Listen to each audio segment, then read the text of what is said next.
Pan number में कितना digit हो? तो તમને પણ આવો પ્રશ્ન પૂછી લેજે કે પાન કાર્ડમાં કેટલા ડિજિટ હોય છે, તો તમને પણ એ ખબર હોય કે કેટલા ડિજિટ હોય છે.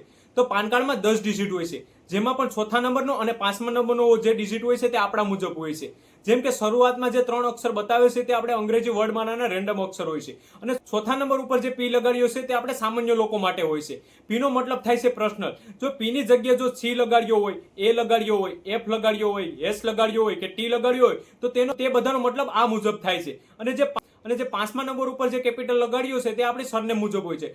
જેમ કે મારી સરનેમ વાણવી છે તો વાણવીનો વી યુઝ થાય છે, અને એ જ મુજબ તમારી સરનેમનો પહેલો અક્ષર હશે તે પાંચમા નંબર ઉપર જ, અને એના પછી જે 4 આંકડા હોય છે તે રેન્ડમ અક્ષર હોય છે, અને જે 10મા નંબર હોય છે તે આલ્ફાબેટ હોય છે. જેમ તમને કોઈ ડિજિટ પૂછી લે એ જ મુજબ જો તમને પાન કાર્ડનું ફૂલ ફોર્મ પૂછી લે તો પાન કાર્ડનું ફૂલ ફોર્મ છે પરમિનન્ટ એકાઉન્ટ નંબર. આ વિડીયો તમે એવા મિત્રોને શેર કરી દો જેને પાન કાર્ડની ખબર નથી. આવા વિડીયો જાણવા માટે ટેક પ્લસ ગુજરાતીને ફોલો કરી લો.